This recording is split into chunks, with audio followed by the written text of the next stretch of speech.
Are you guys not hearing any of the music right now? Is that what's happening? Is that what's going on?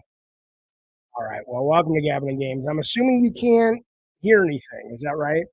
You can hear me, I assume.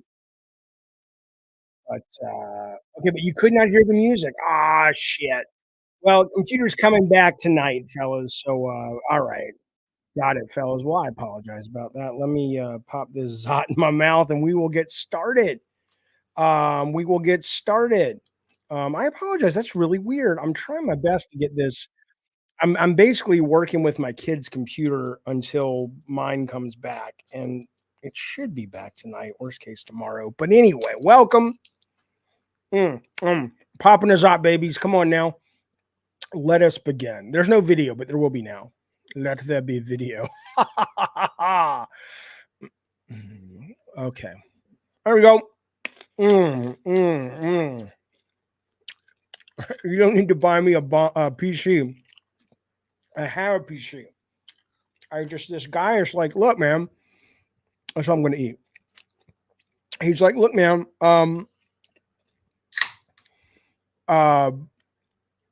it's hard to know what's wrong with it because he couldn't get it to consistently break the way it was breaking for me. And so he's a very thorough guy. I like him a lot. I think he's a really good at what he does. And so we finally kind of tracked it down after a couple of days of leaving it on. And he had his son, who's a hardcore gamer, load up a bunch of, really pushed games, like high end, run them at the highest level to see what it would do and stuff. So we finally figured out it was a cooler. It was the fan with the coolant tube. I think we're good to go now. So, but I appreciate the offer. Thank you very much, buddy. Okay, fellas. Oh, I want to let you know it's Gabbin Games. It is Tuesday.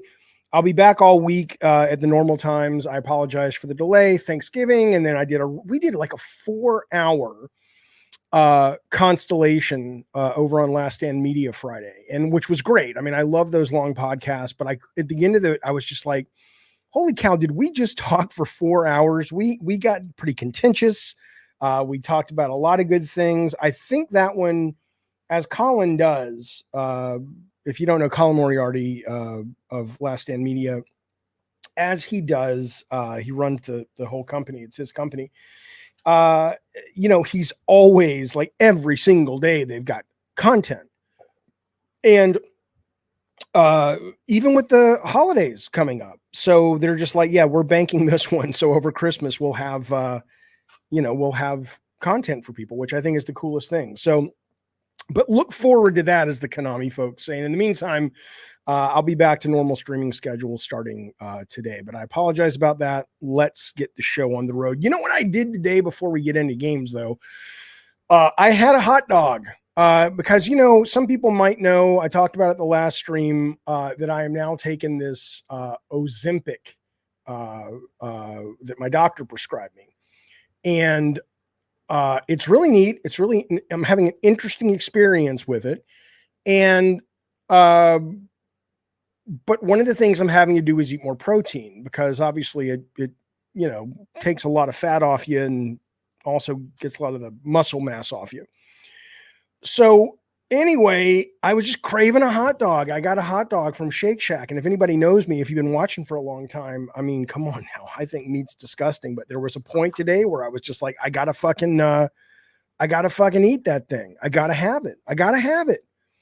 And so I did, and it was really, really good. And that's my story. Isn't that fascinating?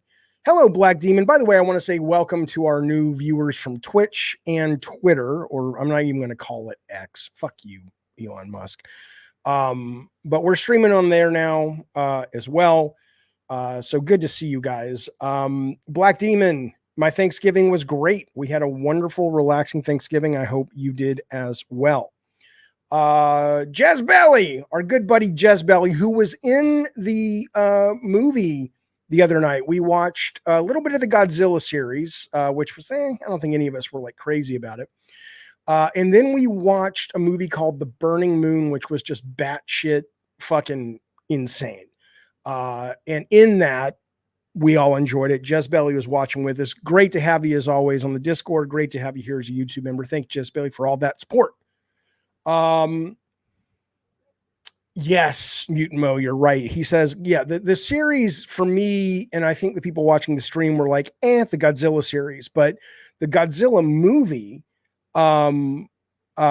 is called Godzilla Zero or something, and people are saying that is just really fucking excellent. Really fucking excellent. So we'll see. Okay, let's get started with the news. And we have a big show, you guys. I don't think we've ever had a packed show, and I'm going to do my best to get to all of it. If not, we'll move it to the next show. But man, there's a lot going on. A lot going on. All right. Let's just start. I'm scared. I don't want to. Shh. Let's begin. Gabbin Games. Listen, this is kind of tangentially video game related. Scott Pilgrim Takes Off is now on Netflix, the entire first season. It's pretty fucking good. I watched the 2 or 3 episodes over the weekend with the kids. We all really enjoyed it. I actually, dare I say, like it more than the movie. I think, you watch it and you go, because the Ubisoft game that they made from Scott Pilgrim was, it was okay. It was just like a Double Dragon beat 'em up, and it had the art style of Scott Pilgrim. I thought it was tuned a little too hard, and it was fine, but it didn't blow my mind. But I'm watching Scott Pilgrim Takes Off, and I'm going, the problem is this doesn't need to be a beat 'em up. This needs to be, they should make like an action RPG, and I hope somebody takes them up on it, especially given Netflix is really spending a lot of money, not just on, the big games. Like they have the ex-Halo lead and Raph from God of War, Santa Monica, the last 2 God of Wars, leading a AAA project for Netflix, but they're also doing a lot more middle AA and indie games. Man, I'll tell you, they can make a crackerjack of a Scott Pilgrim's RPG, and I hope they fucking do. I hope they fucking do. And that was the thing. A cab says, I remember Mary Elizabeth Winstead was in it. They've got every cast member, as far as I can tell. Chris Evans is back for the cartoon. Mary Elizabeth is back for Ramona Flowers. They got Michael Cera. They got Anna Kendrick, Jason Schwartz. They're all fucking in it. It's really good. It's really fucking good. I recommend it. Yeah, Darth Nugget says I played the Scott Pilgrim beat 'em up. It wasn't that great. It was, the enemies were too spongy. Yeah, it wasn't for me either.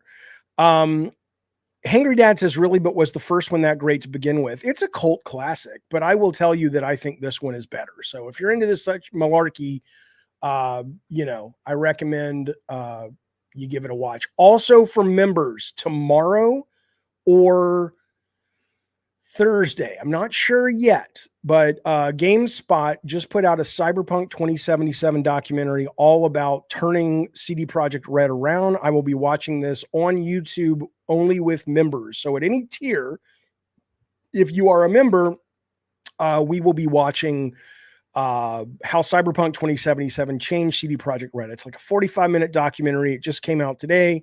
We will be watching it and stopping it and reacting to it and talking about it. This will be for members only to watch tomorrow or Thursday. I'll let you know soon.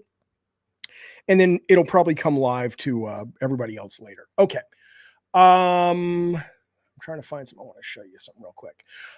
I will tell you this. Everybody's talking about Lethal Company. I don't remember who the person in our chat was last time that was telling me, oh my God, you got to play Lethal Company. And this is why I'm a PC gamer and I am not a Mac owner anymore. As much as I love the Macintosh and I love the user interface and everything, you just can't play enough games. And I know it's gotten a lot better, and I know you can use Boot Camp and you can kind of, but it's never the same.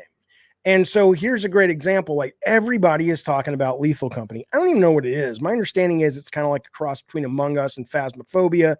But I mean, this is a game that came out. Think about this for a minute, because we're going to talk a little bit about the Game Awards coming up. There's a lot of drama today and interesting news happening around the Game Awards. Well, this is a game that made it October 23rd, 2023, made it under the deadline. This is nowhere. right? This is I'll just tell you.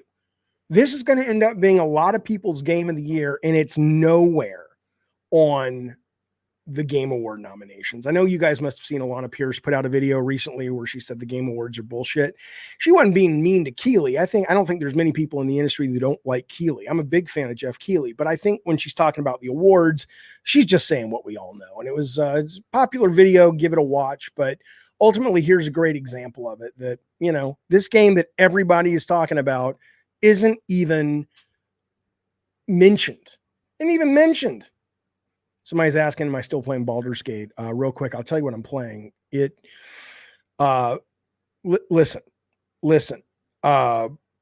Baldur's Gate is really interesting. I've been trying to track my brain to figure out why I abandon playing video games. Like, what is it about it that makes me not want to finish? And you know, I've been reading a lot of books lately, and it occurred to me that with the exception of one, I never felt like I needed to finish the book. It never felt like an act of will. It was just compelling enough that I wanted to finish the book. And most games I get to a point with, unless I happen to finish it, where I'm like, unless I bring my own will to it, which is just because I want to say I finished it, I'll abandon it. There's always a point of friction to the point where I'm like, it's too much friction. I'm going to move on with my life. Well, Baldur's Gate, I was kind of getting to that point, but Baldur's Gate's weird. Baldur's Gate is weird because it, you know, and I guess people who are into computer RPGs, and I don't play a lot of those, would know this, but I got to a point, and I'm not going to spoil anything, but I was in this lava area looking for an amulet, right? And all the quests were pointing to like, get the amulet, blah, blah, blah. And I had spent like turning it on and off, going between playing lots of games, like 2 or 3 weeks stuck. And I know I could move forward and do other things, but that's not how I like to play. I want to, you know, complete the stuff that I'm in the middle of, and I want to build my characters up before I go to the next chapter, act, or whatever. So I was really like, what the fuck? And finally last night I broke down. I said, fuck it. I'm going to go on the internet and just look up what I'm doing wrong. And it wasn't that I was doing anything wrong. It's just that the thing I was looking for, which was a chest in the middle of the lava, I had just inadvertently picked up a month ago. Right. And I forgot that I had picked the goddamn thing up. And so I'm just like, I had to go to the camp and find the character who had it in their inventory, because you can't see everyone's inventory. You have to fire somebody from your party and rehire somebody that you had previously fired to look at their inventory. And lo and behold, you know, oh, I have the thing that I need, right? I just don't like it. I mean, I love the game, and I have no reason not to finish the game right now, but I'm just like, I don't know, man. Is that okay? Are people just like, no, I sit with my games. You know, I know a lot of people played Elden Ring with like an actual book, like a journal they kept by their table. And when they had things like that, they took a note. It may have just been that you know, when I was a kid, I played that way. And it may just be the fact that games now, we've had so many decades of games being handholdy that when a game comes along that is like, no, you keep track of this shit, bitch. I'm like, oh, fuck. And so I don't know if I'm here to blame the game or not, but it's absolutely, absolutely frustrating, but I still love it and I'm still playing it. Yes, I'm absolutely seeing the Twitch comments and the YouTube comments. Toby's left nut. It's good to see you, buddy. It's good to have you here. Okay. You should give Fortnite a chance. Oh, Boss Man says you should give Fortnite a chance. Dude, I'm I love Fortnite. I mean, I'm not like a hardcore Fortnite guy, but I was playing it as recently as like 2 months ago, and I was so amazed at how good of a shooter that game actually is. I know a lot of people make fun of this and that and the other, and they don't like how popular it is, whatever. But that game is really fucking cool. That you've got it really feels like you've got so many options, and it's just, the world is open. There's boats and jets and things to fly and cars and NPCs running around that you can interact with and get power-ups and stuff for. It's quite good. I'm absolutely with you. I'm absolutely with you.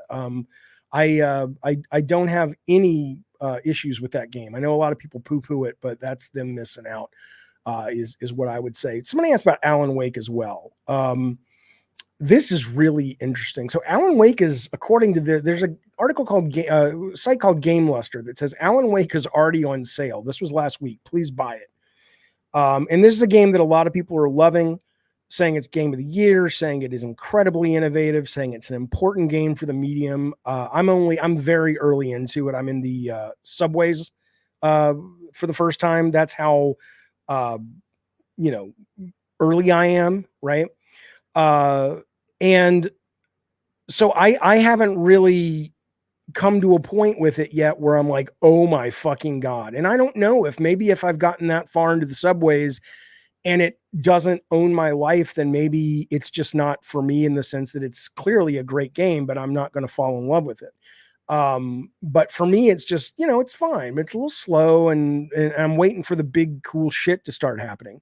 But it is interesting that it seems to be, and this is going to dovetail into Silent Hill, but for Remedy, who funded it, developed it, published it, I think it's going to do great for them. Like Control ended up, I think, with 5 million copies sold or something like that, and that was a huge hit for them. But if Resident Evil 4 Remake would have ended up with 5 million, they would have been like, oh shit, we're fucked, right? So it didn't cost, comparatively speaking, to other AAA games as much. The expectations were lower, so I'm sure it'll be fine. But it is interesting that the game has already been out for a month and you can already find it on sale. But I mean, that's the way of the world, man. That's, Barbie sold a lot more tickets than Oppenheimer. Oppenheimer was still a big success, but it wasn't the kind of success that Barbie was, or even, Star Wars: The Rise of Skywalker was.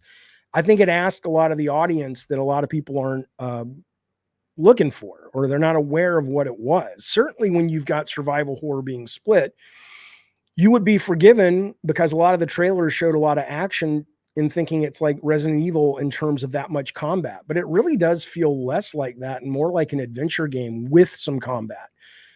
This is what Game Luster says. Alan Wake 2 is a sequel to a relatively niche game, and one whose quality was unexpected. So to see it start off with supposedly middling sales, much like its predecessor, is a shame. I think it's going to do more than fine, but it is interesting that even with the critical love and the nominations, it's not really blowing up like I think a lot of people expected. Jezbelly says you need to cater to idiots to make money. I mean, it's always been that way. And it's not that, what, I must say, I want to push back on that a little bit. I don't think it's an issue of catering to idiots. I mean, there is certainly that at times, but I think more often than not, it's a it's a sense of needing to understand why somebody comes to an entertainment product to begin with, right? Most people come to video games to just shut off their brains, relax. They're not looking to be challenged either intellectually or at a gameplay level. So, and the same with movies. I get it. I totally get it. And every now and then you'll get a movie. Look, I don't know if you saw Barbie. Barbie was great. And Barbie had a lot to say. It was a very interesting movie outside of being entertaining. So, but anyway, yeah, I will also agree. Somebody was talking about the shimmering in Alan Wake 2. There is a part of the game where you've got those guys who keep running around going, Alan Wake, or whatever it is they say. I can never tell which ones are the bad guys, which ones I can just walk through. There's a little bit of visual language confusion in that game, but I'm still going to play it. I mean, I'm still going to, I don't know if I'll finish it, but what I'll say is right now, if I am down in the sewers, and that pretty much is like, dude, if you're not loving it, you're never going to love it. Then I doubt I'll finish it. But Blah says that's the point, though. You're not supposed to be able to tell the difference between who's good and bad. Yeah, that's fine. That's fine. Okay.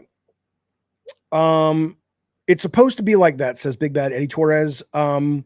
They will attack you and the others just walk by. So you're not supposed to know.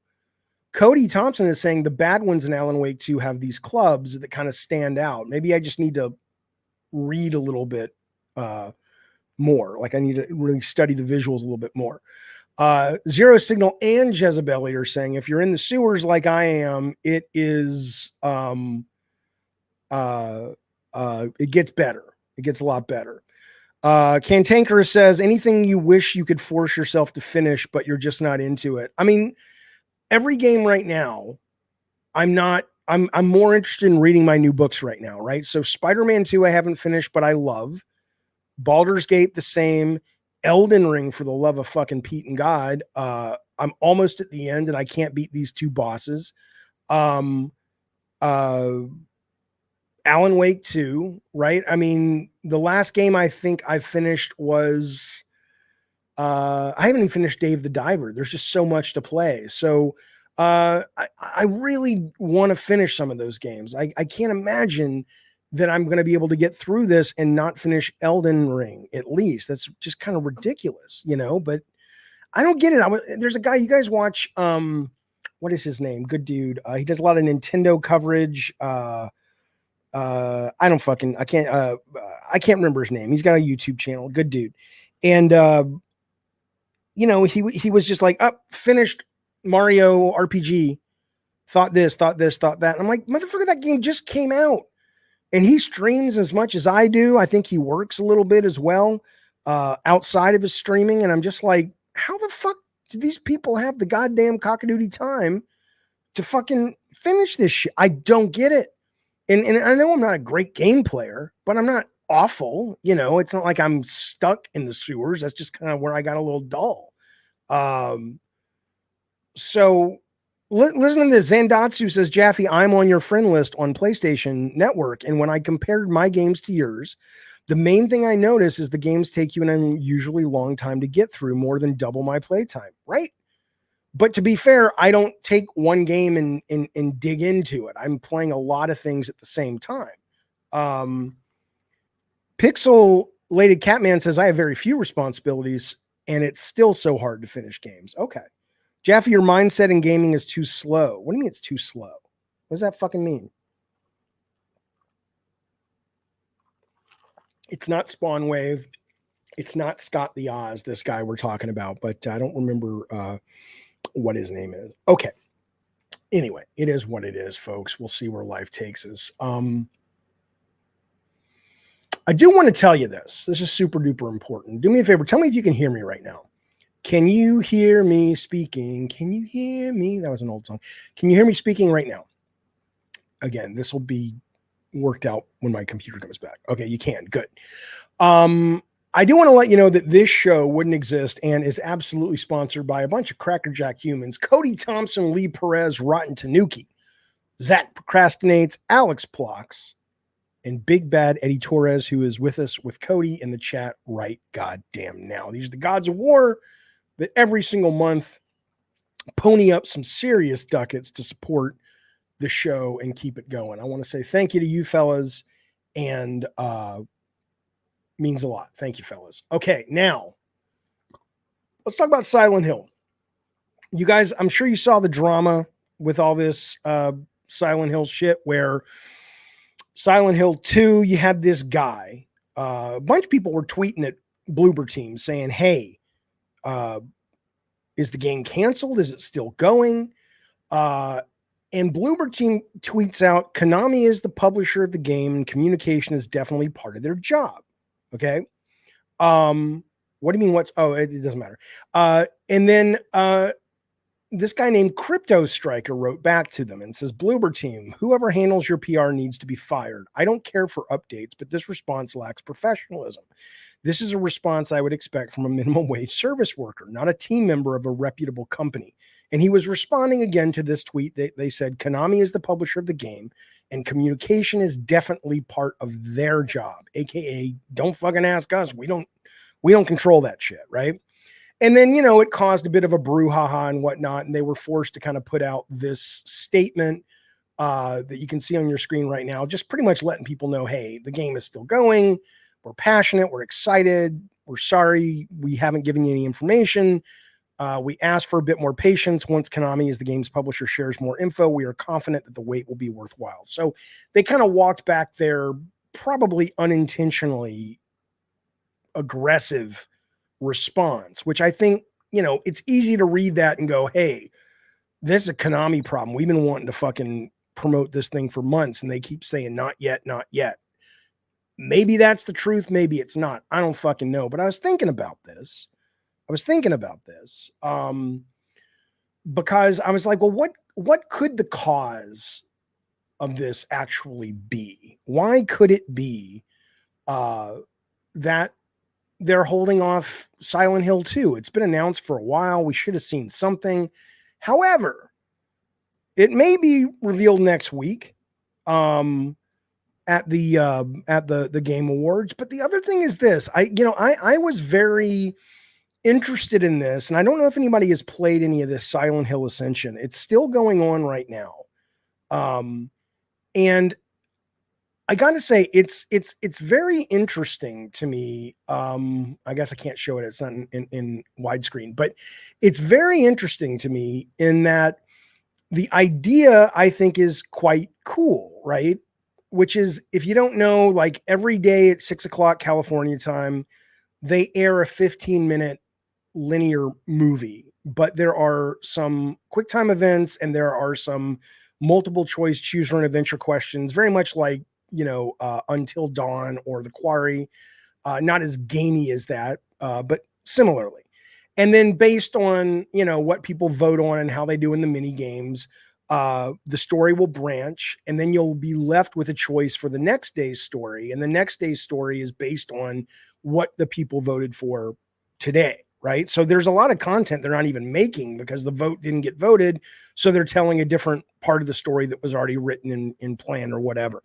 And so, I mean, I like that if I'm sitting around a TV with friends or on Twitch or something, or, streaming with like 50 people.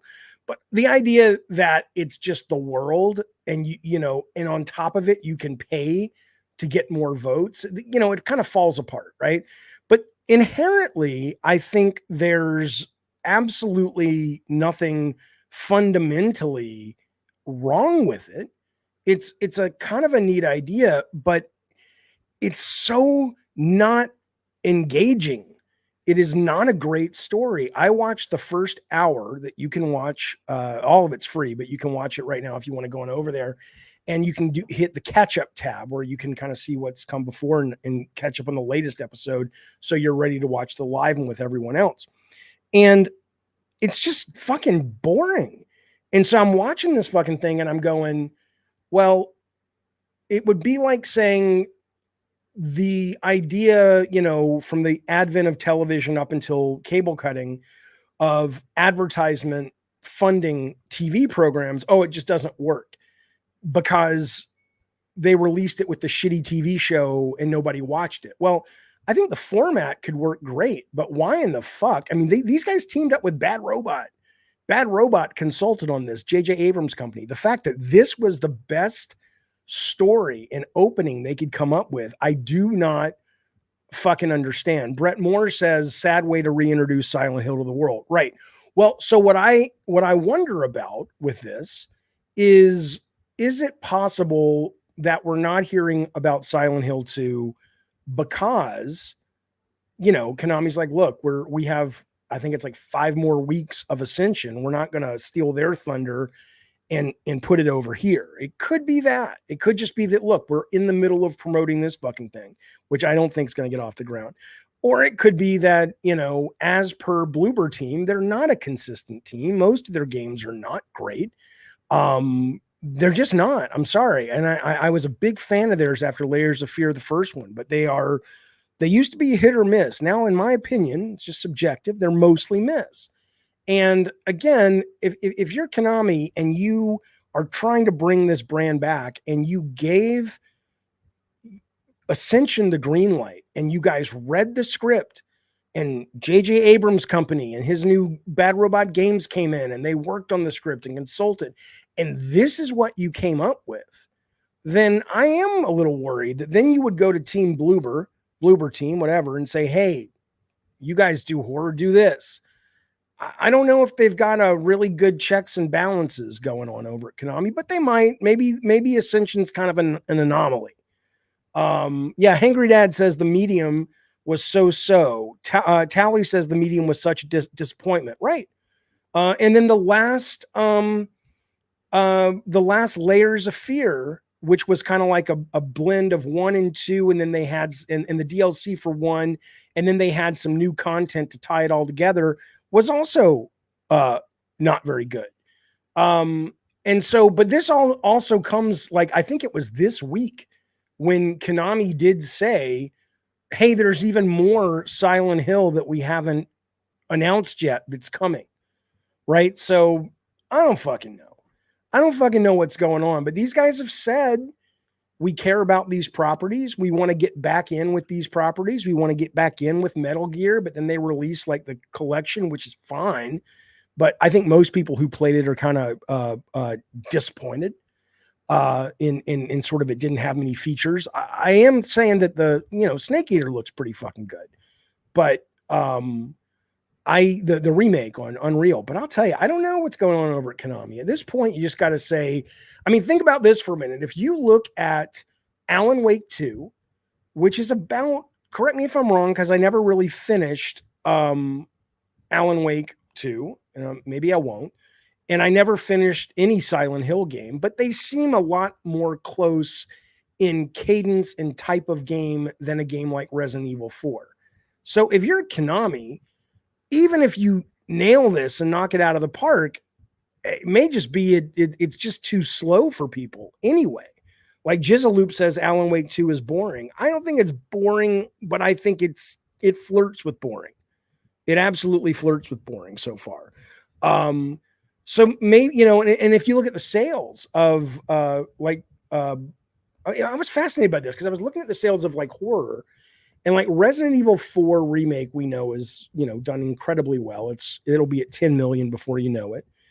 But the Dead Space 1 remake, which I think was just as good, it launched with 2 million, and then they haven't really said anything about it. And a lot of people are like going, I don't think it's done that well, and then, of course, Silent Hills. I mean, that's the other thing. It's like at this point, I mean, the guy who got rid of Kojima or butted heads with Kojima, he's still the president. So whatever, let it go. But I mean, frankly, that's what's funny about it.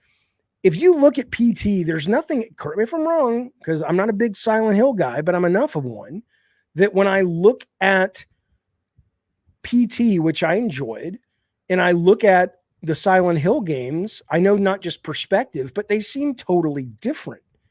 And just because it's called Silent Hill, you guys would have accepted that as a Silent Hill title. I mean, what was about it that felt Silent Hill to you? It didn't feel. It felt very different to me. It felt more like Layers of Fear to me, if anything. But anyway, I think it's interesting. I'm keeping a watch on this because I'm very curious, where this is going, where this is fucking going. And when this game is actually going to come out. I would say that maybe we'll see it at Keighley's show. Maybe. We won't see it at Keighley's show, though. I'll tell you what. Here's what we know for sure is not coming to Keighley's show. Agent from Rockstar. This was news a few days ago, but I haven't had a chance to stream about it.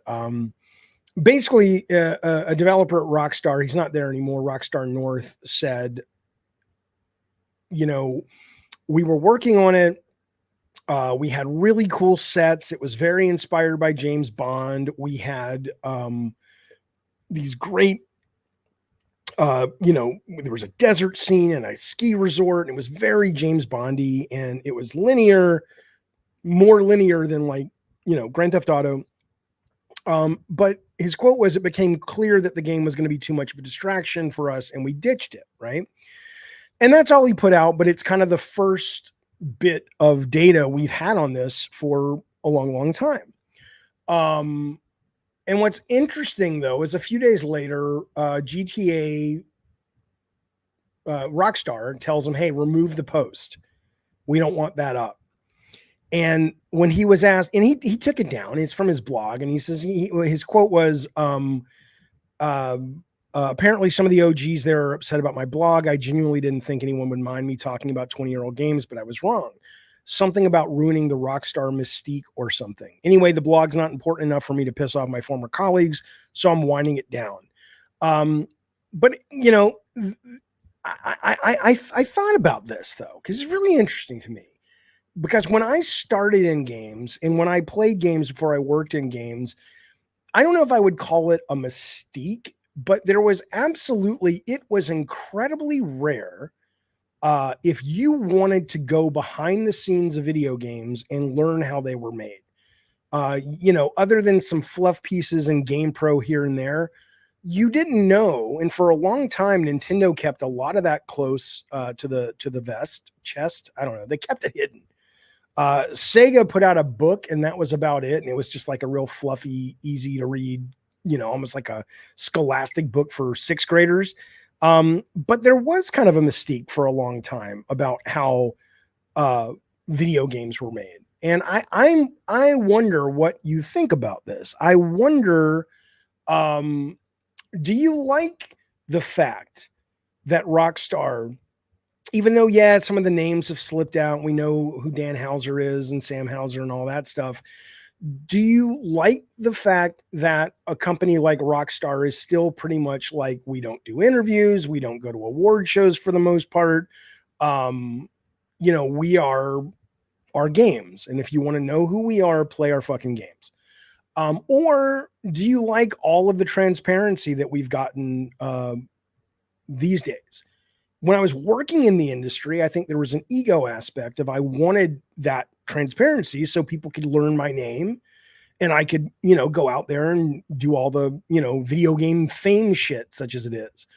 But when you actually think about the product first and foremost, and not as somebody who might want to make games, I wonder about that. I wonder if it's better to just sort of, you know, be behind the curtain, put the game out, and just let it almost be a little bit more mysterious, kind of like Willy Wonka or something. One of the first things I saw was an Inside the Rockstar North offices on a business show before GTA. I mean, a business show might be a little bit different. Power Dad says, absolutely, their job is to make games and that's it. Hangry Dad says, I like how Rockstar does it. They don't say shit and just let the games speak for themselves. Tally says devs don't want transparency now because where'd it go? Social media, not worth people knowing your name. Well, there's that true as well. That's fucking true as well. Tones Mix says, I would like all companies to be like Rockstar. I'd like to have no leaks and constantly be hyped and surprised. Leakers ruin all the fun. That's true too. Eric, though, he doesn't agree. He hates the mystique of the industry. They're just a bunch of nerds on computers. I don't mean mystique like at an ego level, like aren't they mysterious? I don't mean them as people. I mean the products themselves. The idea of the products themselves, you're not hearing about crunch. You're not hearing about, you know, the inspirations behind Baldur's Gate 3. It's just this thing that comes out and it's like magic. I don't know.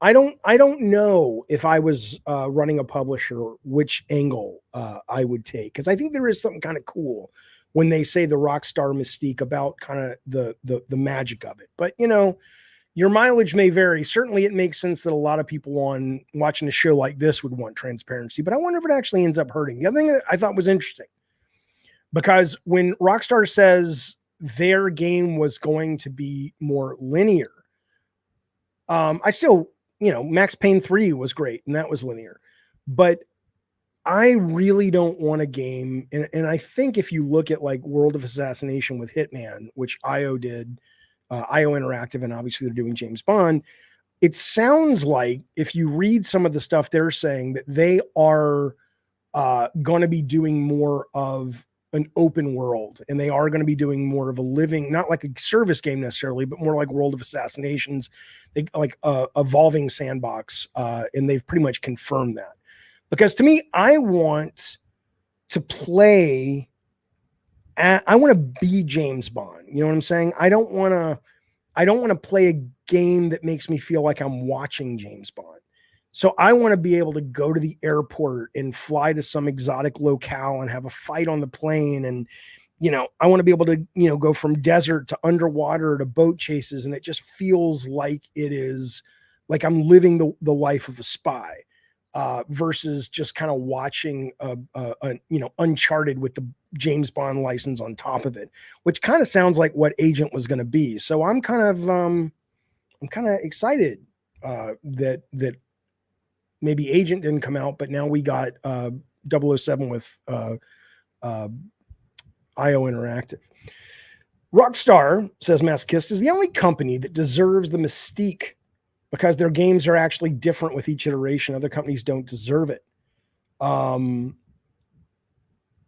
Insomniac making James Bond. I mean, I think that would be cool, but I agree. Double R says you've said this about indie too. Right. That's right.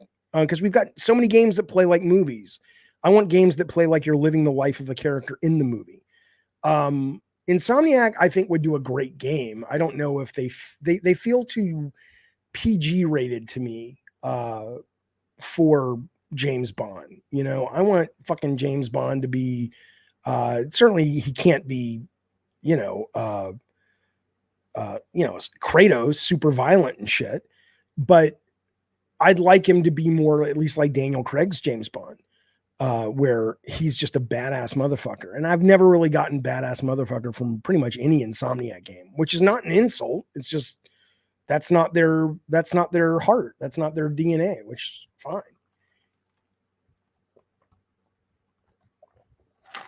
Okay. Do I like Sam Fisher? I haven't seen Sam Fisher in a while, Billy Bones. But the last Sam Fisher game I played was, I don't even know what it was called. It was the one that had all the text on the walls. And they were communicating by having this big white text appear like in the environment, like sort of a breaking the fourth wall. And I think he was like betrayed by the office or something. I thought that was really good. And I did finish that game, believe it or not. It was called Conviction. Okay, there you go. Listen, yeah, Blah, that's a good point. So Blah's talking about this other news story, which is related, that broke. Rockstar veterans Michael Unsworth and Laszlo Jones and the temple. Laszlo Jones and Mikey Unsworth were both writers, producers, senior writer producers on Rockstar games like GTA 4, 5, Red Dead Redemption 2. They have left Rockstar and joined Dan Houser, who's the creative director of the GTA. His new company, Absurd Ventures. They say they are making some narrative thing, storytelling, philanthropy, ultra violence. They've put out a really cryptic teaser trailer. Nobody really knows what it is. They want to build narrative worlds, creating characters and writing stories for a diverse variety of genres. Also, the GTA 6 producer, director, Leslie somebody, he is left and he's doing that game everywhere or everything. So a lot of those folks are gone. The brother, Sam Houser's still there and he's working on 6, but who knows? Here's what I'll tell you though, and you guys know this. Coming up, we're going to fold into the Game Awards now, but coming up next week, which of course will be live streaming, they haven't confirmed it. Rockstar has come out and confirmed that yes, there will be a GTA 6 trailer next week or beginning of December. And everybody, I think, rightly so, is assuming it's going to be at the Game Awards. I would be stunned if it's not, but you never fucking know. So I'm excited. I watched some of the leaked stuff, not the newest leaked stuff that got taken down before I could find it, but the stuff from last year or whatever looked pretty fucking good. I'm into it. So I'm excited, as I'm sure lots of people are. Adam says the original GTA was created by DMA, designed in Dundee, Scotland, not by the Housers. Right. No, I know. the original guys went off and did GTA 1, 2, and which were top down, right? And then they also did Blast Corps, and that weird game about you're like on a planet and you're Silicon Valley or whatever it was. Both of these were N64 launch games. That's right. That's right. But anyway, yeah. So is that the real logo? No, that's not the real. I mean, I don't fucking know, but I don't think so. This was just sort of, I grabbed off the internet. I'm almost certain that's not the real logo. But yeah, I don't know. We'll see. I mean, I am excited. I am interested, but I certainly have a feeling that a game like this, it's going to be hard to live up to expectations with this game, but maybe they'll do it. Who the fuck knows? Mass Kiss, thank you for that super chat, buddy. I appreciate it. He says, hey, I'm expecting GTA 6 to be the last GTA. There's no way we will see GTA 7 in our lifetime. Why not? I mean, if they actually are calling this GTA 6, then I think you're wrong. But if they are basically saying, kind of like what Strauss Zelnick was saying, is we want to move away from individual launches and just have products that are out there, then I think you may be right. I don't think they're going to call this GTA Online, but I certainly think that they may not call it GTA 6. I don't know. We'll find out. Brett Williams says, I'll be in my mid-50s for GTA 7. Probably. I mean, unless it tanks, man. I mean, that's the thing with this one. This one's, so many people have already done the big open world stuff since GTA 5. Cyberpunk currently is probably ruling the roost in that. And it doesn't mean it's not going to be possible. I'm sure it'll be great, but it's hard to imagine something that's going to blow your fucking mind. But we'll know next week, right? We'll know next week. I'm excited. I want to talk about the Game Awards. There's a bunch of crazy shit going on. I want to get your opinion on one thing that's, it's kind of weird. I don't know how I feel about it. But before I do want to let you know, because it's Christmas, and because,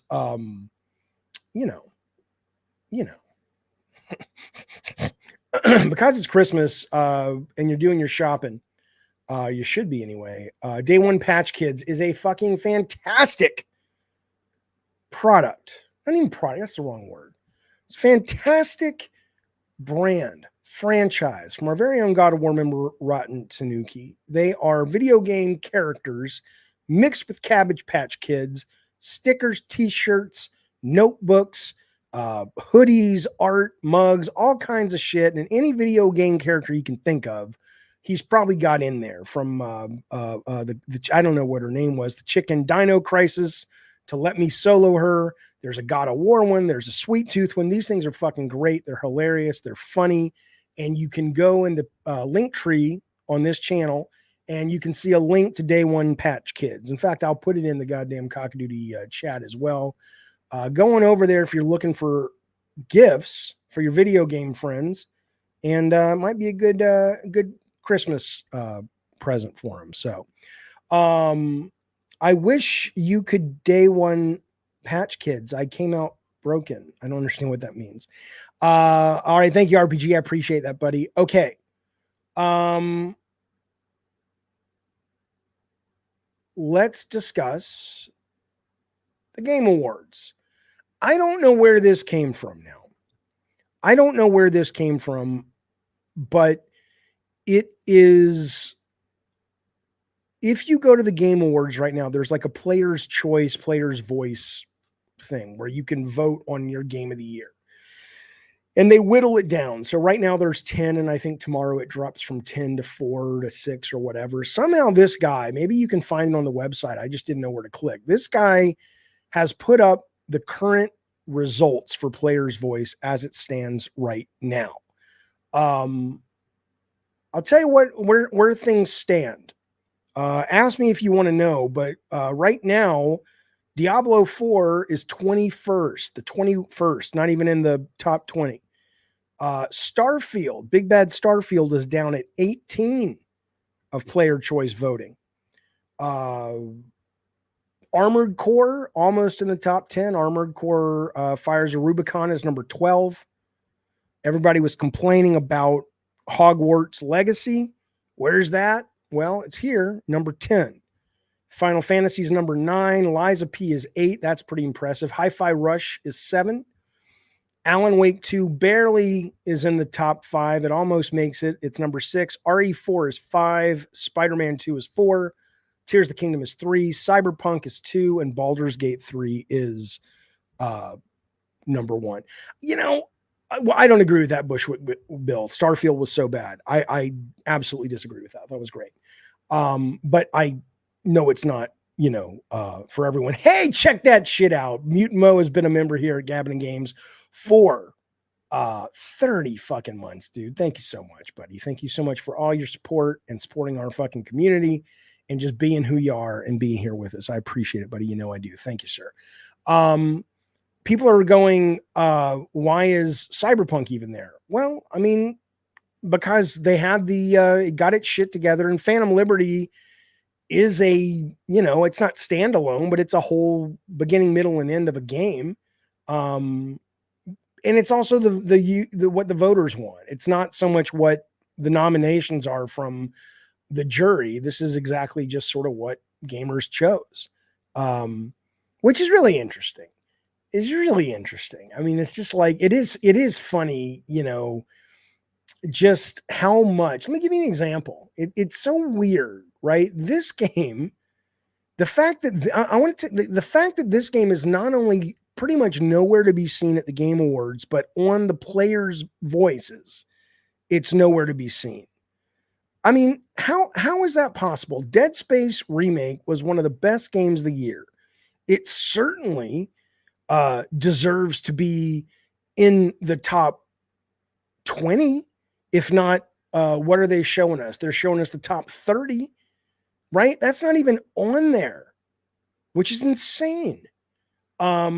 This game, Evil West, it's not that I think Evil West deserves to be in the top 10 or even the top 20. But the fact that that no one's talking about it because it came out at a time right after the nominations for the last year's closed, but it was still in 2022. And so a lot of people probably forgot about it. But the industry shouldn't have forgotten about it. The industry, the voters, the jury shouldn't. I'm not saying it should have been Game of the Year, but maybe Action Game of the Year, maybe new IP. You know, I mean, this is one of the best new IPs I've seen in games in a long time. So I don't know. It's kind of weird to me. It's weird to me that this title, and more importantly, Dead Space didn't even show up. Didn't even show up. Jez Belly says, I've never even heard of Evil West. Right. But somebody who's in game journalists should, and I'm sure they did. They probably just forgot about it. You can't say Keighley's ruining the industry, Blackjack. I don't agree with that. I think Keighley does a great job. I think the biggest problem is, you know, if you take any award seriously, that's the problem. And I think Keighley just knows, is like, dude, it's not life or death. There's a million holes you could plug into this shit, which we'll talk about in a second. People are saying that Dead Space doesn't deserve it because it was a note-for-note remake. I don't think it was a note-for-note remake, if I remember correctly, because the first one didn't have all the anti-gravity stuff as much, did it? I could be wrong. But even so, I mean, okay, so maybe you don't give it a Game of the Year, but it doesn't deserve anything in the top 30. Sea of Stars, is that on there? Is that even there? I haven't finished it. I liked it, but that's not even, Sea of Stars is not even in the top 30. Dave the Diver is not in the top 30. So, you know, these things are goofy. They're fucking goofy. Fuck them. Let's talk about the Game Awards, though, because there's a lot of news coming out today for next week's show. I want to let you know first, Brett Moore has been a member for 21 months. Thank you, buddy. Thank you, Brett Moore, for that support. He says, Hi-Fi Rush and Shadow Gambit are my picks. I don't know what Shadow Gambit is. What the fuck is Shadow Gambit? I remember there was a game EA partners put out this year that I think just dropped on Game Pass that I love, that was called Wild Hearts, but it didn't, it may have just been me. I may have just loved it and everybody else hated it, but I know why that triggers me triggers my brain when you say Shadow Gambit, but what the fuck is Shadow Gambit? But yeah, I mean, I think Hi-Fi Rush, a lot of people agree with you on that. Okay, somebody's telling me what Shadow Gambit is. Let's see, hang on. I played Shadow Gambit. From Shadow. Okay. Yeah, I love that game.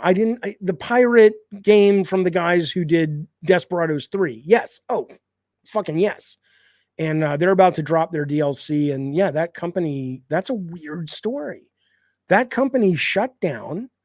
And it wasn't because they ran out of money, at least the official story. The official story was that there were some members that had health issues and they just didn't really feel like giving all their lives to video game development that they would need to stay competitive.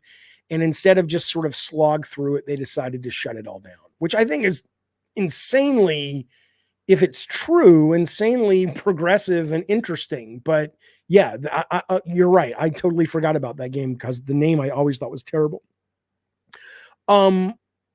Masochist, as he's talking about the Game Awards, says, look, man, the problem, thank you for the super chat, Masochist. He says, the problem is his jury, meaning Keighley's jury. Jaffe, Colin, Iron Lords, Jazz, you guys should be Jeff's jury. Well, I don't want to be on Jeff's jury. I mean, here's the thing. I don't think that is the way to do a proper, you have to ask yourself what the goal is, right? And if the goal, Masochista, is to actually create an award show that brings a lot of eyes to the industry and the medium, then I think he's doing fine, because they're not really that important. It doesn't really matter.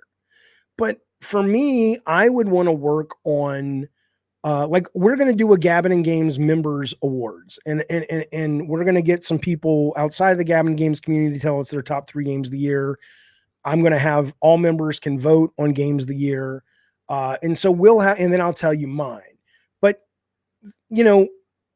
even that though, I think a nicer thing, like if you look at your screen right now, this players, and I don't agree with the rankings here. I don't even agree. I think there's some key games missing that are here. But I would much rather just have something like this, and I know that people like the horse race. And so, whatever, but I would love to just say, hey, whether it is the top 30 games and we whittle it down and, or whatever, or whether it is just like, they're not in no particular order. Here are the 10 games that define the year.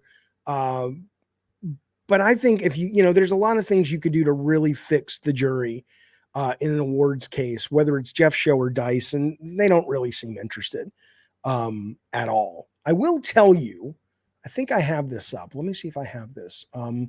Earlier today, I reached out to, and Cooper says this. Cooper says, the Game Award category is strange. Even the Oscars don't celebrate movies by genre. They do it by craft. Yeah, I mean, it's bizarre. I mean, it's fucking bizarre. Bad Robo says, don't treat it like the Oscars. It's a show. The Oscars is a show as well. But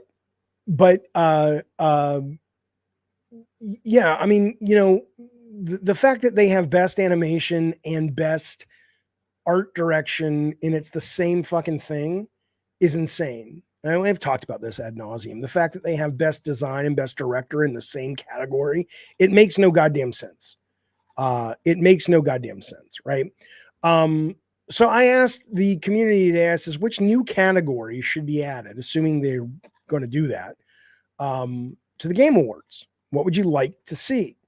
And I gave a choice of 5. I said scariest game of the year, feel good game of the year, best new gameplay mechanic, game of the year from 5 years ago. That's one I like, where age and time and the hype is past, and you just actually look back and go, absent all the bullshit, what game really stands a test of time? And then best moment in a game this year. The votes come out to, nobody seemed to want to see feel good game of the year out of, actually, let me refresh this. I don't know how many. Let's see where we're at. Out of 350 votes, Feel Good Game of the Year got 6%. Game of the Year from 5 years ago got 14%. Scariest Game, which is not Horror Game of the Year, it's different, got 19%. Best Moment in a Game got 23%, and the number one was Best Game Mechanic. So I think that's kind of interesting. I think that's kind of interesting that Game Mechanic was the number one. And then some people suggested some of their own as well. Let's see what you guys said. Best Boss Fight of the Year, I thought was pretty fucking good. Best Expansion of the Year, man, that's okay. Best Gameplay Innovation, Level of the Year, that's pretty good. Certainly better than the fucking esports category. My problem with Best New Mechanic, says Travis over on YouTube, is if we get a sequel heavy year, not a lot of innovation, we'd get default nominees for doing anything new. Well, yeah, but that's anything. A lot of times you'll have a movie in the Oscars that's not very good, but it wins because it wasn't a very good year. This guy says most washed up game creator. List starts with Todd Howard. People are such dicks. Todd Howard has done so much for the industry and entertained the fuck out of so many people with the work him and his team has done. The man comes out and drops a game. It's not even a bomb.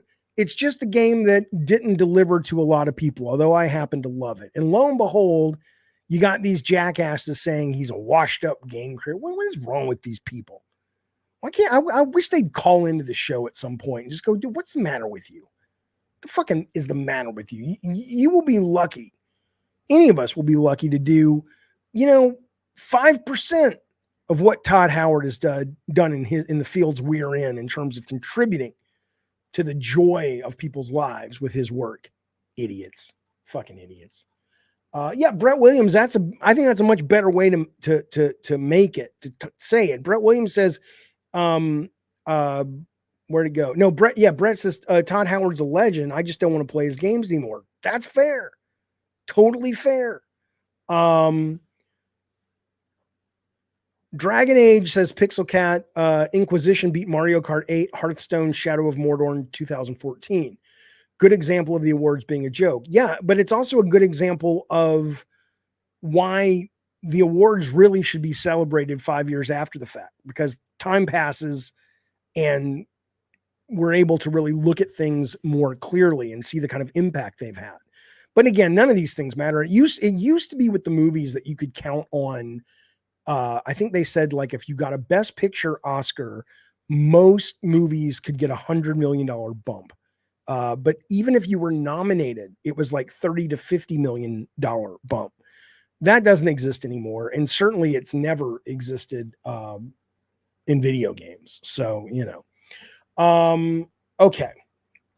Let's go in. There's some stuff happening in this show, though. Let's check this shit out. Game Awards is beefing up security following stage invasions. The last two Game Awards, hang on a second.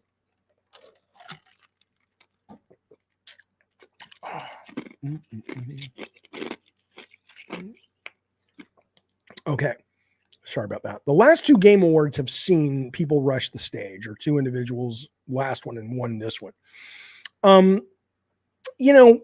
When I hoped it was kind of like an Andy Kaufman kind of performance art, silly thing, maybe Jeff was in on one of them, I was like, okay, that's fun. And it makes some good fucking TV, blah, blah, blah. But, in this day and age, man, I don't know if it really is a security thing. I mean, let's put it this way. If this guy right here who crashed the awards last year was the real deal, which I think he was, even though he's like an influencer, media guy, whatever, I don't think this was planned. It's kind of crazy that Summer Games Fest, where you had two other dudes rush the stage at the end,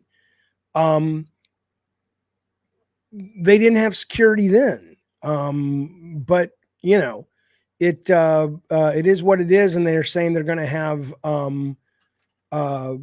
security, and they're going to work harder to keep people from jumping on the stage. Fine, but I do, this is I mean, whatever. I've talked about it. I'm streaming it next week, smoking some pot. We'll talk about it then. But this is a show that needs to take the stick out of its ass a little bit, have a little bit more fun. I'm not saying, and I like the show, but I'm not suggesting it needs to become the MTV Movie Awards. But I think it needs to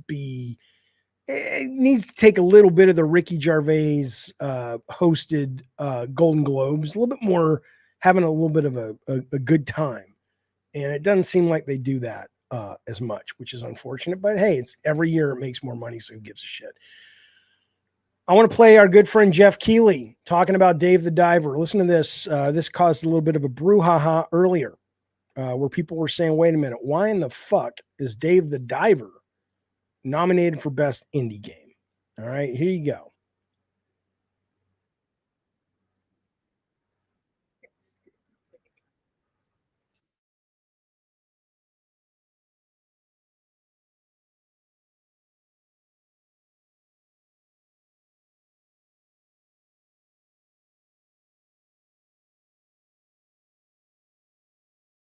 Oh, you can't hear it. Okay, hang on. Yep. Sorry. This is this fucking weird Streamlab thing I'm trying to figure out. Okay, present. Okay, present, share screen, tab. Here it is. All right.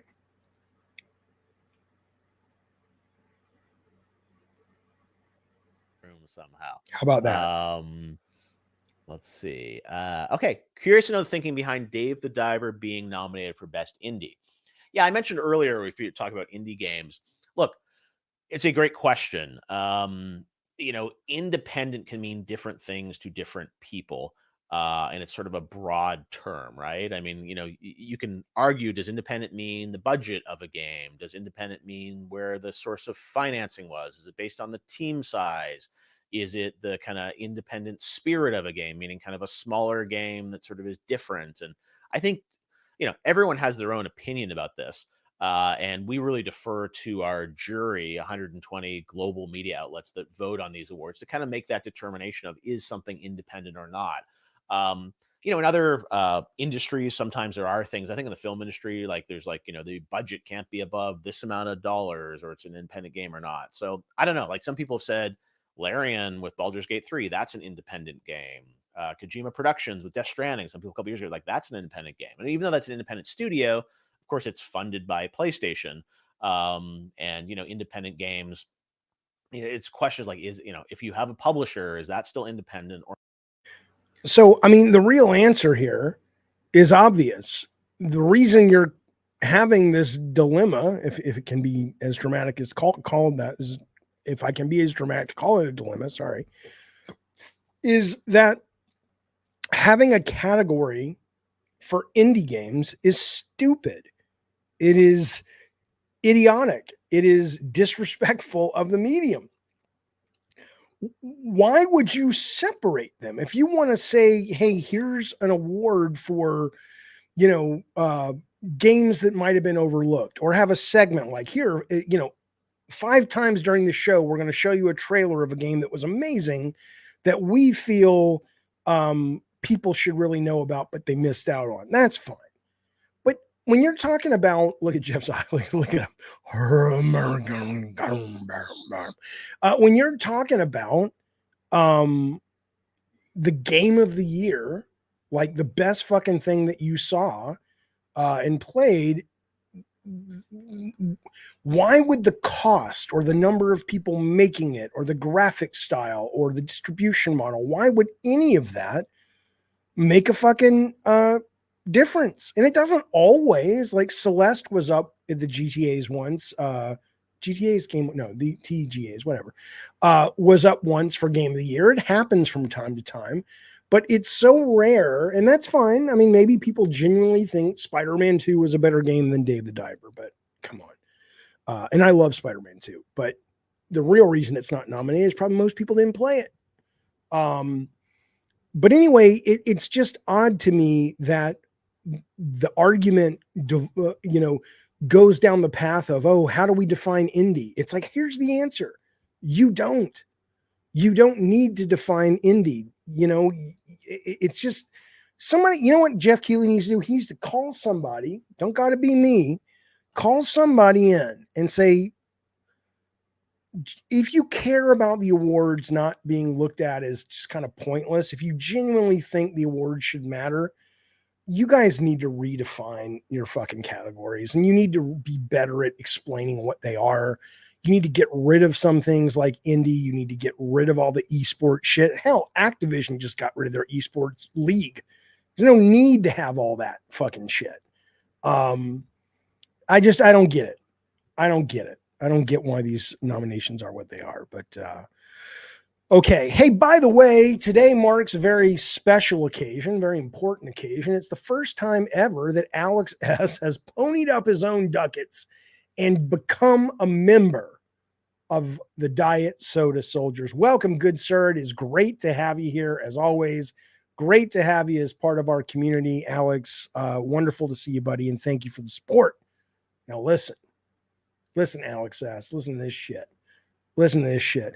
Oh, Double R says, I'd rather transparency in voting. Well, yeah, I asked Jeff point blank when he was being interviewed on this show about 6 months ago. I said, what do you think about letting people know the percentage vote, right? So it's like for Game of the Year, it's these 5. This one ended up with 6%. This one ended up with 12. You know, at least you could see how close it was. And he instantly was like, no. Like, he did not like that idea. And I get it. He probably is like, look, the last thing I want to do is, you know, humiliate the loser category and then, you know, have beef with a publisher that I can't get back on the show. So I understand, but still, come on, that would be cool. That would be very fucking cool. I'd love to see it. Okay. Mutant Mo, let me look into that. He says his Diet Soda Soldier status is not showing up over on our Discord. That may be because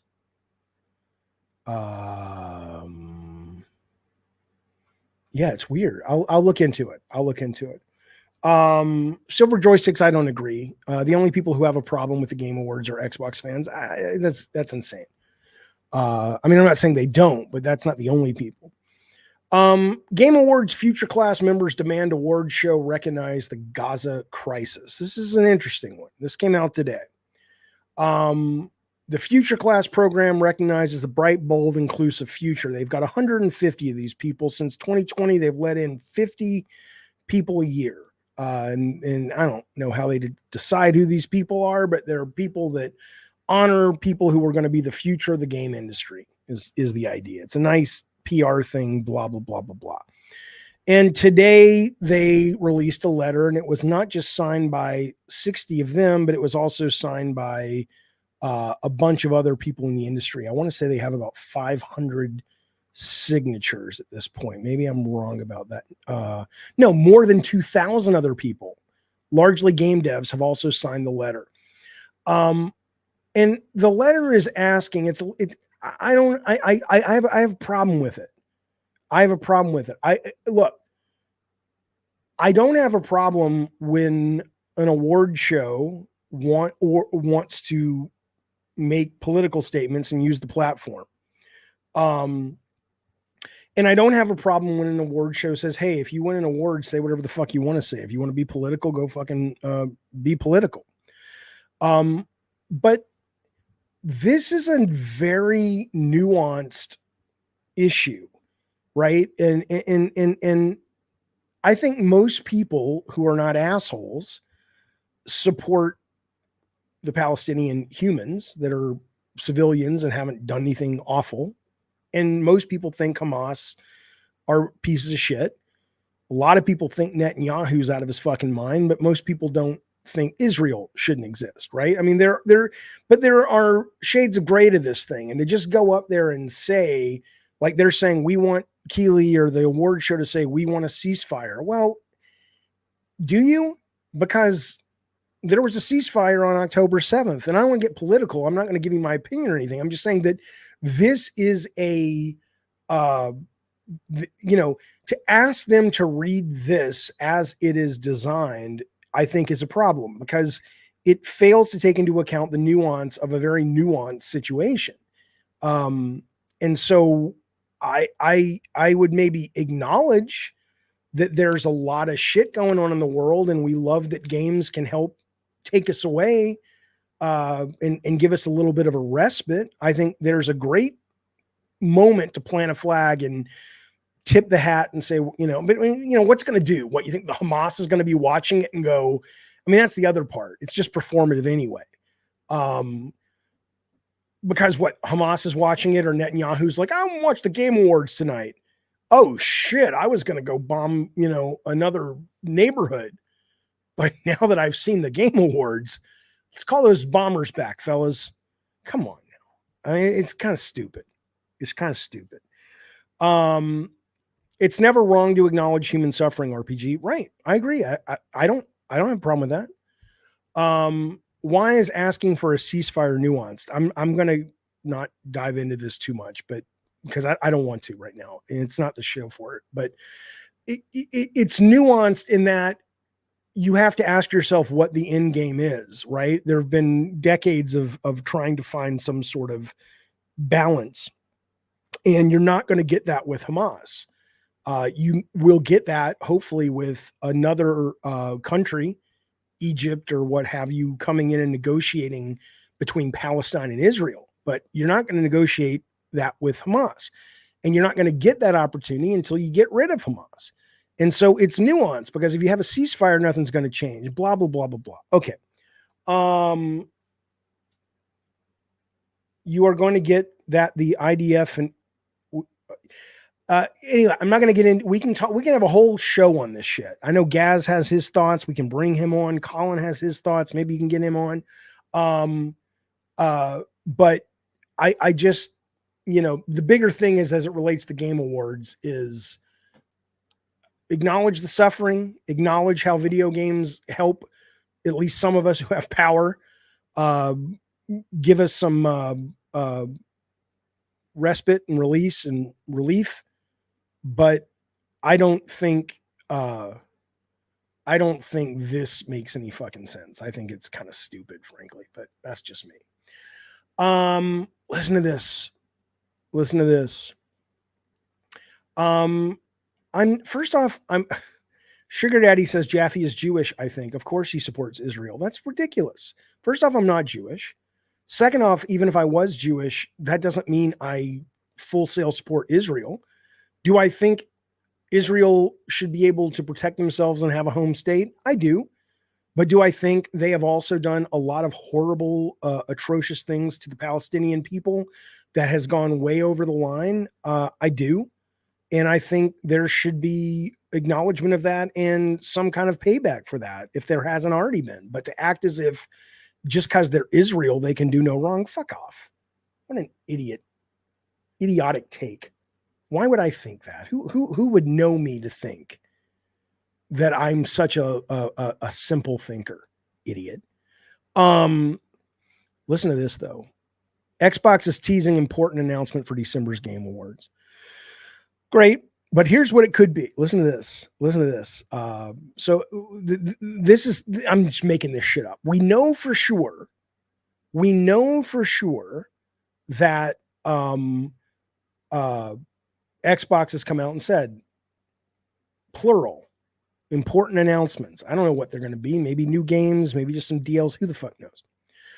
But there you go. But now we also know, or at least this is the rumor, that Capcom, according to this guy, Dusk Golem, leaker, claims that Capcom has a big game set for late 2023 reveal ahead of release next year. So we know that it's not Dragon's Dogma. We'll talk about that in just a minute, but that's not the one, because they gave us a date already. We saw the reveal last year. There's a new game. Some people are hoping for Monster Hunter World 2. I don't want that. You know what I want? Yes, exactly, Eric Prime. I want Devil May Cry. They're saying it's not a Resident Evil game. So maybe Devil May Cry is going to go Game Pass day one. Again, these things don't have to have anything to do with each other. The Xbox announcements and the fact that it's just a rumor, it may not even be true, that there is going to be a late 2023 reveal, but I'm just kind of having fun thinking what it could be. But yeah, I would love it to be Dino Crisis, and I would love it to be DMC. Between the two, I would take Dino Crisis is what I would take. You're saying Pragmata. Wasn't that already announced? Oh, Marvel versus Capcom, a new one, says Duke. That would be cool. A Dead Rising remake, that would be cool. But yeah, I would go Dino Crisis, man. That would be the shit, man. Can you imagine a new Dino Crisis? I'd love it. I'd love it. Listen to this though about Capcom. You have to have seen this. Now, I frankly didn't know what. Well, it won't be RE9 Awesome Tatum because they says that it ain't going to be a Resident Evil game. So I never played Dragon's Dogma. I don't know what the fuck it was until I watched this trailer and did a little bit of research, but I'm super excited now. Oh, Parasite Eve, but I heard that's Square, and Square doesn't own the IP anymore, and this is Capcom anyway. So Dragon's Dogma 2, I'm going to let the video play while we talk about this. But this looked pretty good. And I'll put the volume down, make this a little bit. Okay. But here's what excites me the most about this. And I did not know this. I had no idea what the fuck I was even looking at because I said, never played it. And so I'm going to say this and you guys are like, yeah, Jaffe, we know. Yeah, I know, but I didn't. Okay. So fuck you. But I guess at first I was like, is this a co-op game? What is this? And then it's like, no, there's this thing called a pawn system, which the first one had, right? And I think this is the neatest thing. It must work because there's a lot of love for this game from people who played the first one, but it's apparently you make your own character and you can give it, just like anything else. There's like 4 or 5, there's like 4 jobs or 4 classes. And then there's like a couple of variants based on mixing some classes, but then you have a pawn, which is an AI character that you can customize. And then you can go online and find other people's pawns that they've made.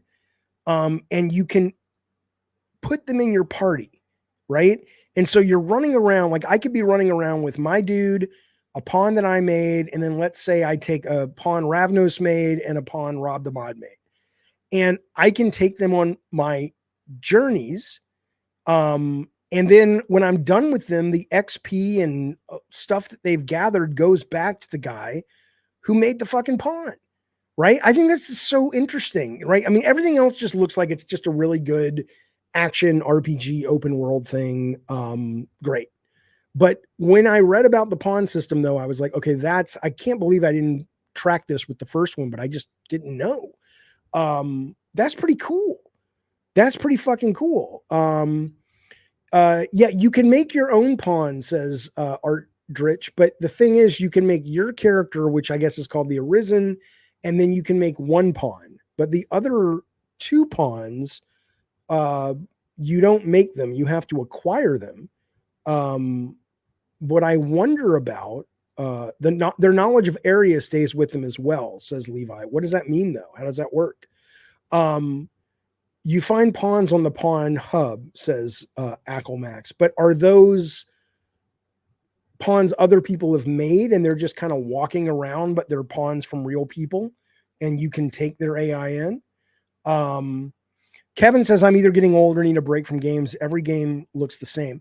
I agree. Like I said, if I didn't know about the pawn system, I would say this just looks like a solid, good, generic D&D game, and I will only play it if it gets good reviews. But now with the pawn system, I'm like, oh, that's cool. That's really, really interesting.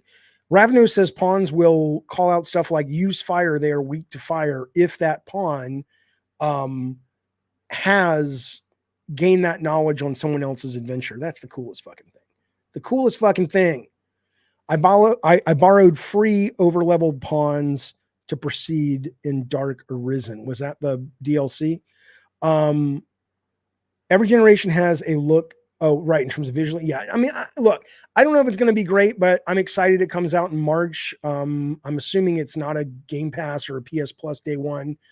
Somebody was saying that in the chat, but I don't think I saw that. But yeah, I'm down, man. I'm totally down. I'm a little worried about this 1,500 Rift crystals if you get the deluxe edition. I hope there's not microtransactions in the game or any that really fuck up the game. I hope that it's not something like that, that this is just in-game currency that you can also, you know, kill monsters to get. But, you know, I'm you know, cautious. Never played Dogma 1. Should I give it a shot? Wayne says, I haven't either. That's what I'm saying. It just looked like a generic fantasy game that I knew people liked, but I was busy with other things. But now that I know more about it because of this video on the PlayStation site, I'm like, I'm in.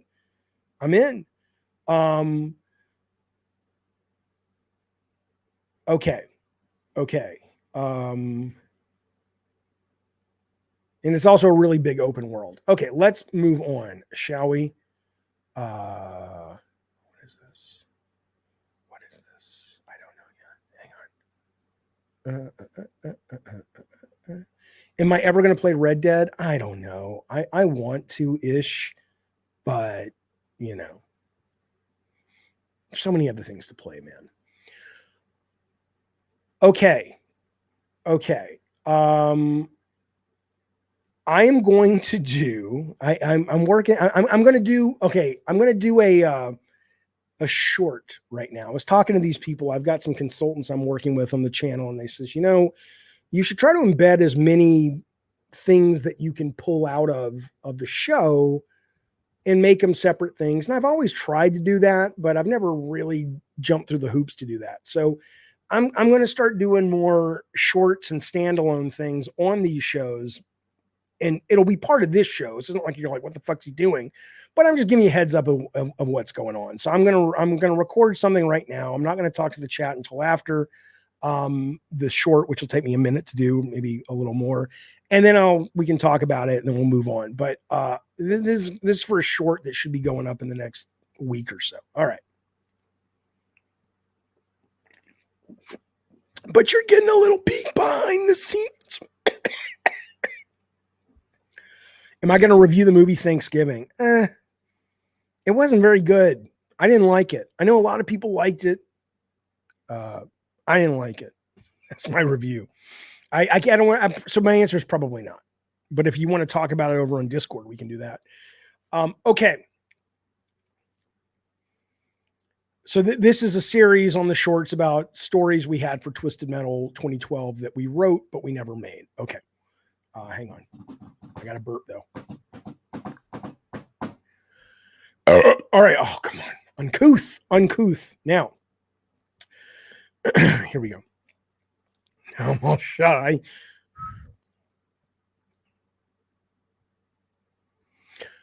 I remember. No, that's bad. Let's start again.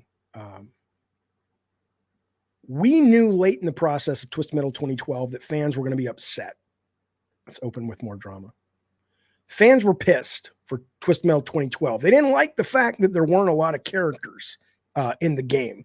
So me and Scott and Colin and the guys on the development team, we says, shit, can we do something about this? We ended up not having the time, but there was a bit of a window. We were meeting at Comic-Con and we says, we may not be able to do big live action movies, but let's at least write a story for every character and have like a character mode that you can play after you've beaten the core campaign. So you can have Axel tied to the wheels and you can have Krista Sparks tied to, you know, whatever car we wanted to put her in. And it never happened, but some of the stories were written. I want to tell you about one of them. I did an alternate story for Mr. Grimm. And I even auditioned people for this because we thought about shooting it live. He was a really good actor, but we went with somebody else who was also a good actor. And here's what the story was. So all throughout the other stories, we see Calypso in his mansion and his tower playing chess and all of his art and expensive whiskey. And he's just a very rich dude. And so Mr. Grimm crashes into the penthouse with his motorcycle and says, I won Twisted Metal. I want my prize. And Calypso says, yeah, of course. What do you want? And Mr. Grimm says, well, he's more of a gangbanger type character at this point. And he says, I'm tired of just sort of being a low level gangster. I want to fucking run the streets. I want to be king of everything. Or I forget how he worded it. Like, I want to be king. I'm tired of being a pawn in these guys, system. I want to be the fucking king. And so bada boom, bada bing, abracadabra, Mr. Grimm realizes he got what he wanted, but it's exactly what he asked for. Mr. Grimm ends up on a giant chessboard. It's not actually giant. It's the chessboard Calypso's been playing on the whole game in other movies. And now he's running around on the chessboard as the king, and he's about to get crushed. And at the end of it, he gets crushed by Calypso. That was going to be Mr. Grimm's other alternate story, but obviously we ended up not doing it. I'll show you the art for it. This is art I did on ChatGPT. We didn't actually make anything other than the scripts, but I thought it was pretty cool. Here's some of the art for it. You can see right here. So it was literally, we were going to have a giant chess set with this dude running for his life as Calypso was threatening to basically slam a chess piece into him and kill him. That was the idea. That wasn't a good short. Let's go one more time, and then we'll get to some more news for the show itself. Here we go.